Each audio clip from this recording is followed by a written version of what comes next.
Hey guys, it's Trinitron here doing my first Marvel Legends review on Marvel Legends Sasquatch. This guy's part of the Apocalypse series and definitely one of the better figures of that series.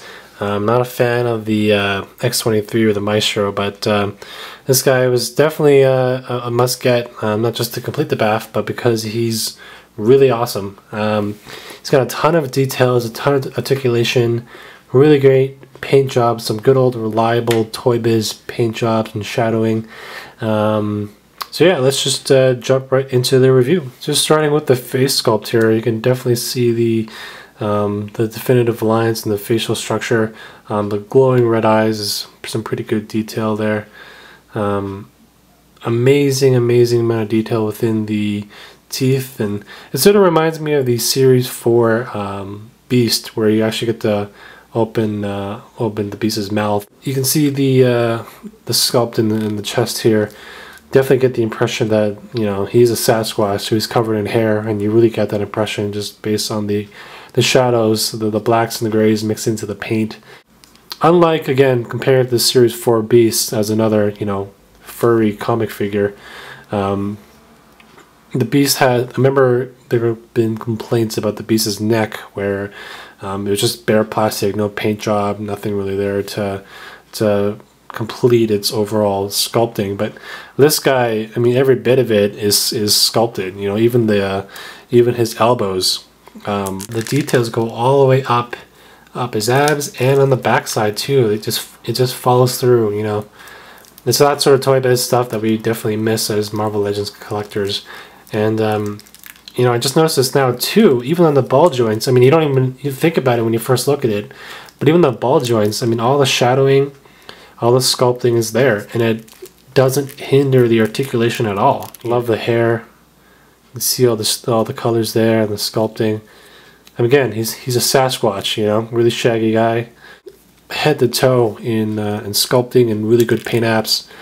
I love the detail within the loincloth thing. You know, this really reminds me of the well, actually the whole mold reminds me of the Series 4 Man Thing.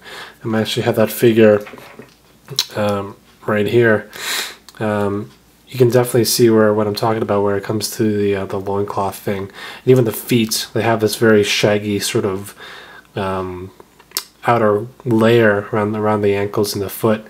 Definitely reminds me of that. So the Man Thing is definitely smaller in comparison to Sasquatch, but I think the molds were inspired off each other. I don't remember which one came first. I think the Man Thing came first, but anyway.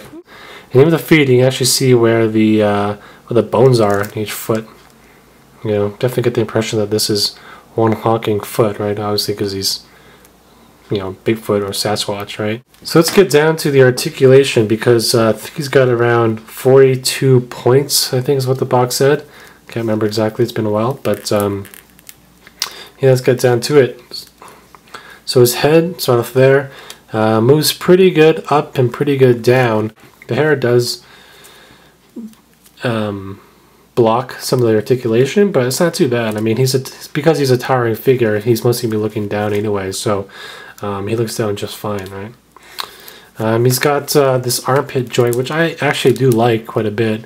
I mean, the one thing that Toy Biz really did well was, as they progressed down the lines, they really found a way to make this particular joint not as obvious. I mean, if you look at the Series 2 thing, where on the back, these armpit joints left a giant gaping hole back there, and it was very odd. You can see the mechanics in there. Well, not the mechanics, really, just the screws and all the plastic in there, but they hide it really well in this figure. I mean, it's because he has got a large chest, and that'll allow the articulation to be hidden there. I don't know, but he's got that. He's got these ball joints at the shoulder. He's got a bicep swivel right here. Mine's a little stiff. I feel like it's going to pop off a little bit, but it's pretty stiff. He's got double jointed elbows, of course. He's got a forearm swivel. His hands move up and down. And he's got individual finger articulation. Just the fingers, not the thumb. But that's still cool. I mean, I got some paint wear on mine because previously I had him displayed hanging off a bookshelf. And while he looked really cool, he fell off a few times, but you know, it was well worth it.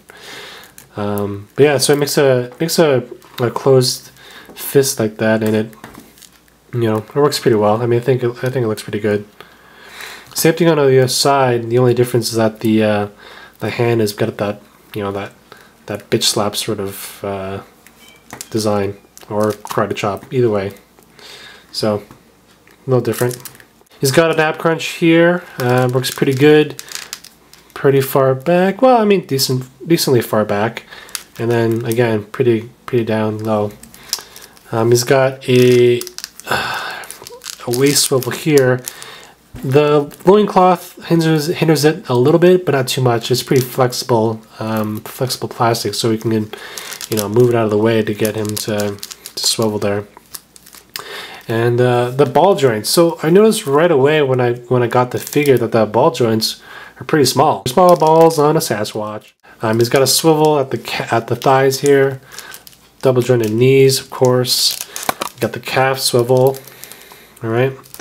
And then he's got the foot joint here that moves up and down. Toe joints. And he's got the rocker or pivot or whatever you want to call it. There is a variant available that comes in the white version. I don't have the figure, but I'll insert the photo right here. You know, I don't know too much about the history of the comic, so apparently I don't remember if I read this off the Wikipedia site or something else, but it's one of his teammates of Alpha Flight, Dove, taking on his form or taking on his body or something. I still want that figure, but this one it's pretty classic, I guess, and definitely what I consider an underrated figure among the collectors. Just again, overall, really good paint apps, detail, articulation, all the stuff that, you know, Marvel Legends collectors want. So this is my first review on an action figure. Let me know what you like to see, what I can improve upon. If I'm talking too fast, which I tend to do, whatever, just let me know and I'll try to add things or change things. So yeah, thanks for watching.